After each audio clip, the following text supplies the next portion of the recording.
So, there I was, elbow deep in a bin of discounted scarves at Maribel's, my workplace, and practically my second home, when I first heard his voice. "Hey, is this the line for the register, or are you just guarding the best deals for yourself?" I popped my head up, a bit annoyed at first. After all, snagging the best bargains required focus. But then I saw him, James, with a crooked smile and a camera slung around his neck. "No line here," I said, standing up and straightening my blouse, a vintage find I was particularly proud of. "Just making sure none of these treasures slip away." He laughed, a nice, easy sound. "Mind if I dive in?" "I'm looking for something to jazz up a shoot. I'm a photographer." "I could tell by the camera," I said, and we both laughed. It was a straightforward conversation, nothing fancy, but it clicked right away. James had an eye for style, which I guessed came with his job. As we talked, he mentioned he was at Maribel's to pick out accessories for a fashion show shoot. I told him about my knack for putting together killer outfits from sale items and leftovers. We chatted more about fashion, photography, and our favorite spots in the city to find hidden gems. Before we knew it, an hour had passed and we were still rifling through the bins together. "You know, you should come to the fashion show this weekend," James suggested. "See what I do with these scarves you helped me pick." I hesitated for a moment. I wasn't used to getting invites to shows, usually just cleaning up after them at the store. But something about James's straightforward manner made me want to say yes. "All right, I'll come. It'll be nice to see the scarves in action instead of folded up in a bin." "Great," he said, his eyes lighting up. "It's a date then." "Well, not a date, unless you want it to be." We exchanged numbers and went our separate ways, but not before he bought a ridiculously flamboyant scarf that I had jokingly suggested. The rest of my day at Maribel's flew by. I couldn't stop thinking about how natural it felt to talk to James. It wasn't just his looks, though. Okay, he was pretty cute. It was the way he seemed genuinely interested in what I had to say. And in a world where fashion could be all about the price tag, his appreciation for my budget-savvy skills felt refreshing. The weekend couldn't come fast enough. I found myself looking forward to seeing James again and curious about the fashion show. True to his word, James met me outside the venue, his camera in hand, ready to capture the event. The show was fantastic, the models looked stunning, and the scarves we'd picked out added just the right pop of color. Afterward, James and I headed to a cozy cafe nearby to talk more over coffee. Sitting across from him, I felt a connection that was hard to ignore. We talked about everything, from our favorite bands to our shared passion for thrift shopping. James laughed at my tales of epic sale conquests. "You really have an eye for this," he said, stirring his coffee. "Ever thought of doing it professionally?" "Every day of my life," I admitted. "But it's tough to break into styling full-time without the right connections." Things moved quickly after that. Before I knew it, James was introducing me to his family. His parents were warm and welcoming, which eased my nerves a bit. His mom, Linda, hugged me right away, and his dad, Mark, was all smiles as we sat down for dinner at their place. "You have a lovely home," I complimented, genuinely impressed by the cozy decor. "Thank you, dear," Linda replied. We tried to make it welcoming. Dinner was going smoothly until Claire, James's younger sister, walked in. She was the complete opposite of the warm reception I'd received so far. Dressed to the nines, she eyed my outfit, a chic ensemble I'd snagged at a fraction of the cost, and smirked. "So, you're the girl James can't stop talking about," Claire said, her voice dripping with a mix of curiosity and disdain. "I guess I am," I responded, trying to keep the atmosphere light. Our conversation was interrupted by Mark's compliment about my outfit. "You look wonderful tonight, Elise. James tells us you're quite the bargain hunter." Proudly, I said. "Thank you. Yes, I love finding good deals. Makes fashion more fun when it's like a treasure hunt." Linda nodded in approval, but Claire just rolled her eyes. I couldn't stand wearing something so economical. I prefer the finer things in life, not leftovers from a clearance bin. Mark frowned slightly at his daughter's rudeness. Claire, you could learn a thing or two about saving from Elise here. Oh, please, Claire scoffed. I'm not about to pinch pennies and miss out on the best. Life's too short for second-hand silk. The table went quiet. I felt my cheeks burn with embarrassment. James, meanwhile, just gave Claire a weak smile and didn't say a word. It stung that he didn't stand up for me. After dinner, as we were leaving, I couldn't hold back any longer. James, why didn't you say anything? Your sister was outright rude. He sighed, a look of discomfort crossing his face. Look, Elise, I know Claire can be a bit much, but she's my sister. I have to stick by her, you know? But sticking by doesn't mean you let her walk all over me, or anyone, for that matter, I countered, frustrated. James ran his hands through his hair. It's complicated. We've always been close, and I don't want to stir up drama. Let's just ignore her comments, okay? I nodded, not quite satisfied, but willing to let it go for the moment. However, deep down, I knew this was something we'd have to address sooner or later. If things were going to move forward with James, he needed to know that I wasn't just going to roll over and take that kind of treatment, not from Claire or anyone else. Things with Claire went from bad to worse after that dinner. It was like she had it out for me, finding every opportunity to dig into my lifestyle and choices. One sunny afternoon really highlighted the tension between us. I was on my way to check out a sale at a high-end boutique when I heard someone call out in a loud, mocking tone. There she goes, bargain bin queen herself. I turned to see Claire, flanked by her usual entourage, sneering at me from across the street. Her friends joined in with laughter, obviously enjoying the show. Yeah, headed to snatch up another glamorous discount? Claire added, her voice dripping with sarcasm. Keeping my composure, I responded with a calm and clear voice. Actually, yes. They've got a sale on their luxury line, half off today. You guys should check it out, it's a steal. To my surprise, Claire's friends paused, exchanging looks. One of them, a tall girl with sharp features, seemed genuinely interested. Really? Half off? That sounds like a great deal actually. Yeah, let's go see, another chimed in, and just like that, the group crossed the street towards me, leaving a fuming Claire behind. She huffed and stomped her foot, clearly not used to being ignored. But the confrontations weren't limited to the streets, they followed me to work. One particularly busy day at Maribel's, Claire strutted in, her demeanor as haughty as ever. She browsed through the racks of new arrivals, then came straight to the register where I was helping another customer. Hey, I need a favor, she said loudly, cutting off the person I was assisting. Can you give me a discount on this? She asked, holding up a sleek, expensive-looking dress from our latest collection. I'm sorry, Claire, but that's a new arrival. We don't have discounts on the latest collection, I explained, trying to keep my professional tone. Come on, Elise. We're practically family. You can make an exception, she insisted, her voice edged with entitlement. That's not how it works, Claire. I can't give discounts at my discretion, especially not on new stock. Her face turned a shade of red, and her voice rose. That's ridiculous. You're just being difficult because you don't like me. I'm going to talk to James about this. Feel free to do so, but our store policy won't change, I replied firmly, handing her back the dress. She threw the dress onto the counter and stormed out, muttering about how unhelpful I was and how she'd make sure her brother knew about my poor attitude. True to her word, James called me that evening, his tone frustrated.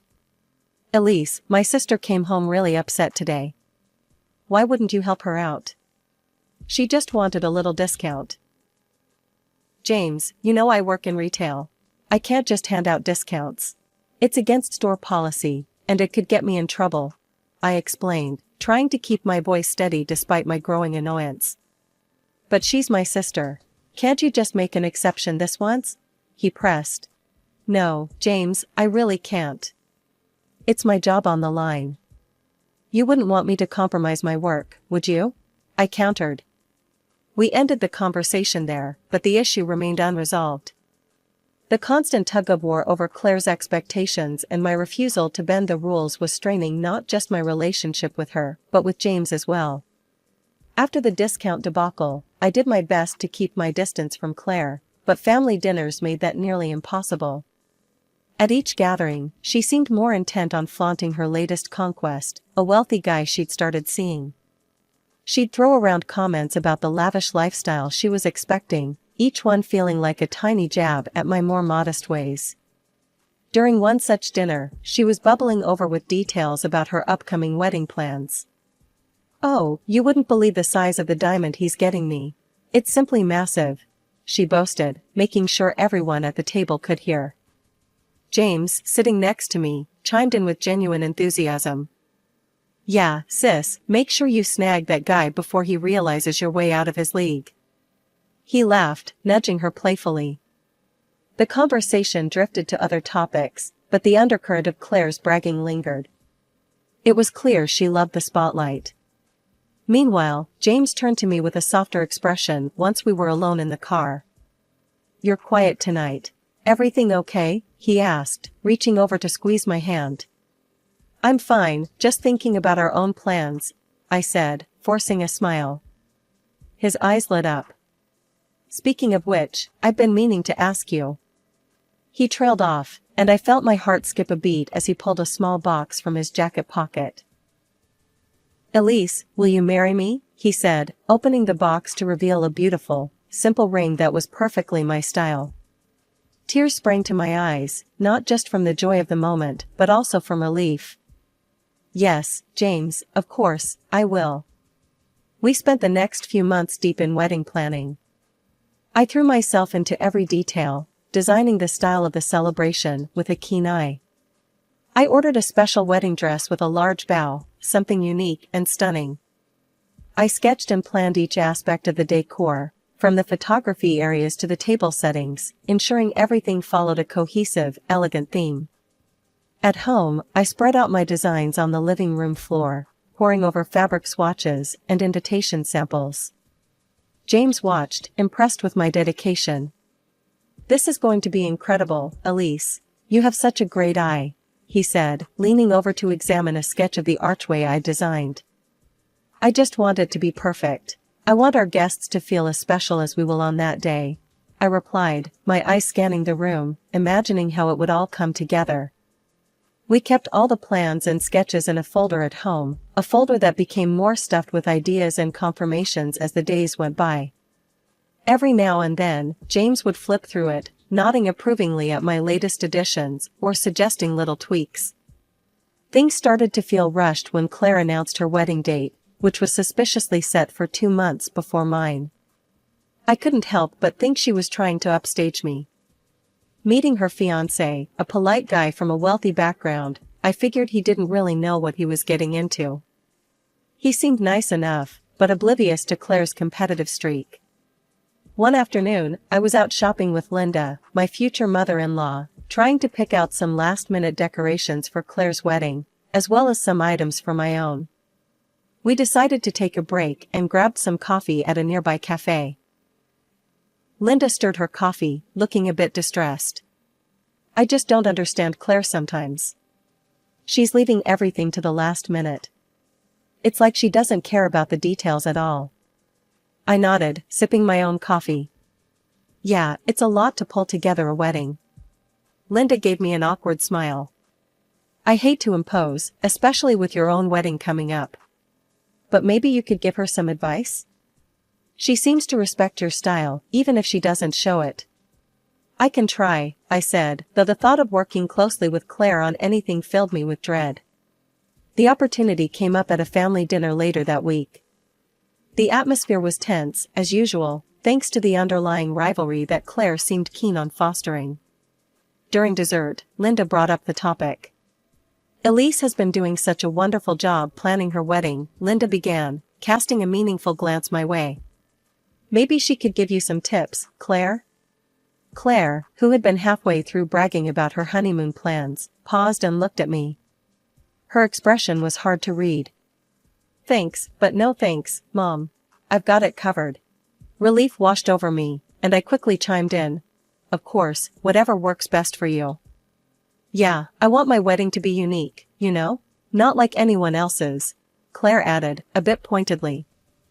The conversation moved on, but the jab lingered in the air. I just shrugged. If Claire wanted to take on everything herself, that was fine by me. Less drama to deal with. As the days ticked down to Claire's wedding, I threw myself into finalizing my own plans.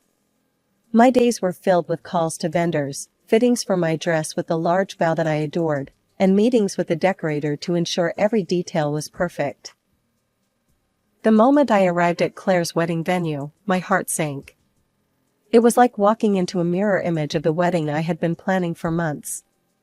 The floral arrangements, the decor, even the small touches I'd prided myself on choosing were all there, as if lifted straight from my sketches. Can you believe this? It's all so gorgeous. Linda exclaimed, completely unaware of the origin of the designs. I barely managed a nod, my eyes scanning the setup. It was more than just resemblance, it was a carbon copy.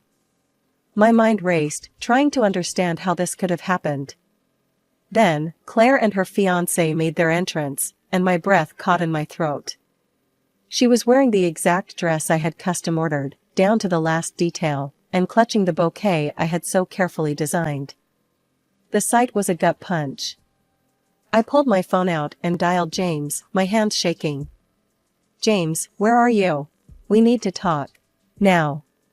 He picked up, his voice strained. Hey, I'm at the back with the guys. What's up? How could Claire's wedding look exactly like what we planned? The decorations, her dress, even the flowers, how, James? There was a pause, a moment of silence that felt like an eternity. Elise, it's all a misunderstanding. You're overthinking it. Overthinking it? I could hardly believe what I was hearing.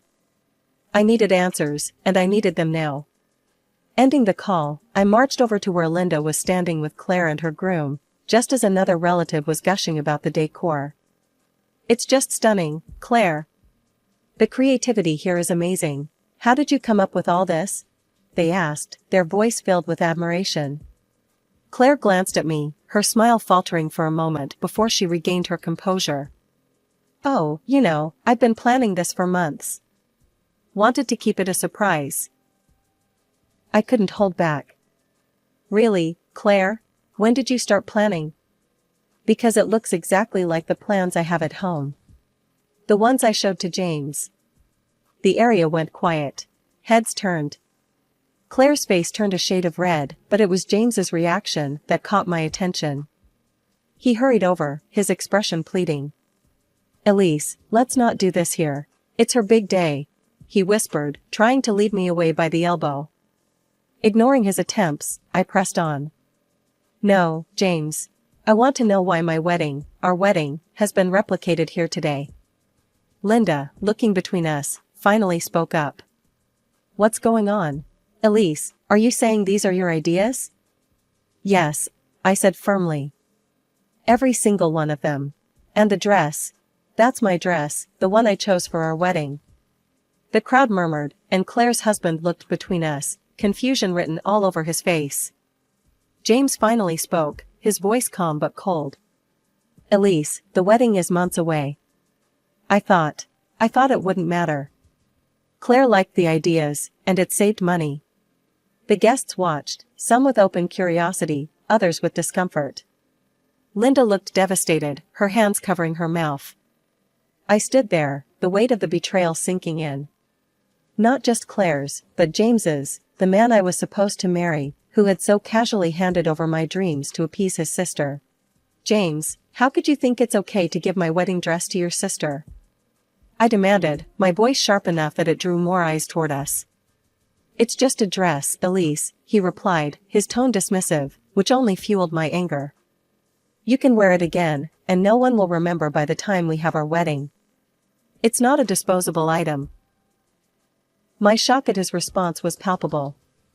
Not disposable? That's not the point, James. It's about respect, about the promises we made to each other. How could you disrespect me like this, for her? I gestured toward Claire, who stood a few feet away, a smug smile playing on her lips. Seeing my distress, she couldn't resist gloating. I just wanted to look beautiful today, and I did. Thanks for the dress, by the way. It's nice to know I'll wear it before you do, makes it extra special, doesn't it? Her words were like a slap in the face. The crowd murmured, some in shock, others unsure of where to look. I'm not doing this, James. I can't marry someone who thinks so little of me, someone who sacrifices my happiness for his sister's whims, I said loudly, my voice steady despite the turmoil inside. Before he could respond, his parents stepped forward. Linda looked heartbroken. Mark's face was set in a hard line of disapproval. James, what you did was wrong. You should have stood by Elise, not undermine her, Linda said, her voice tinged with sadness. Mark chimed in, his tone harsh. And Claire, we are ashamed of your actions. Stealing someone else's ideas, gloating about it. That's not how we raised you. Finally, the groom's parents, who had been quietly observing, spoke up, their words grave and full of disappointment. You can't start a family life based on lies, Claire's future father-in-law stated sternly. Hearing this, Claire lost any semblance of control. I don't care about any of you. I'll do what I want. She screamed at her in-laws, her voice shrill and filled with defiance. It was the last straw for her groom. He stepped up to the microphone, his voice loud and clear. I can't do this. I can't marry into deceit. He looked directly at Claire, his decision firm. I'm sorry, but there will be no wedding today. The reaction was immediate. Claire's face crumpled, and she started yelling at him, at her parents, at anyone who would listen. James, ever the peacemaker, tried to soothe her, but the damage was done. His parents looked on, dismayed and disappointed. This is all your fault, Elise. James spat out, his words laced with blame. You ruined my sister's wedding day. No, James, I said, my voice calm but cold. Claire ruined her own wedding day. And you chose not to see what was happening because you didn't want to upset her. I walked out, not looking back, the sound of arguing fading behind me. As I stepped outside, the cool air felt like a balm. I was free from the twisted loyalties and deception that had marred what should have been a joyful occasion. Breaking up with James was like ripping off a band-aid. It hurt like hell at first, but it was necessary for healing. After the disastrous end to Claire's non-wedding, I realized I couldn't just let it all slide. There were too many expenses piled up, too many plans trashed, because of what James did. So, I got myself a lawyer. The day of the hearing, the courtroom was tense. The judge called the session to order, and my lawyer laid out the case, presenting receipts, contracts, and testimony from various vendors. But the turning point came when Linda, surprisingly, agreed to testify. Her presence gave me a jolt of confidence. Linda, can you tell the court about the events leading up to the wedding that didn't happen? My lawyer asked. Yes, Linda started, her voice steady, but filled with regret. My son gave his sister the wedding dress and decorations that were meant for Elise's wedding. It was done without Elise's consent. I was very disappointed. And in your opinion, did this action directly affect Elise's decision to cancel the wedding? The lawyer continued. It did. It was the last straw for her, and honestly, I can't blame her. Linda replied, casting a sad glance my way. The judge nodded, jotting down notes. James's lawyer tried to paint it as a minor misunderstanding, but the evidence was overwhelming. After a long deliberation, the judge ruled in my favor. The court finds for the plaintiff. It is clear that the actions of the defendant led directly to the financial losses and emotional distress suffered by Ms. Elise. With the compensation I received, I did something I should have done years ago. I enrolled in a stylist course specializing in wedding fashion. The money helped me quit my job at Maribel's, giving me the freedom to focus entirely on building my dream career. Months later, my phone buzzed with appointment requests and messages from clients. My services were in demand, my ideas fresh and respected. One afternoon, while arranging some portfolios, my phone rang. It was Linda. "Elise, I just wanted to say. I just wish things could have been different, with James and everything." "Me too," I said, though part of me wasn't sure. If not for that disaster, I might never have found my true path. Hanging up, I looked around my new studio, filled with fabric swatches and glowing testimonials from happy clients. I was exactly where I needed to be, doing what I loved. Sure, the road here was bumpy, but sometimes life's detours lead to the best destinations.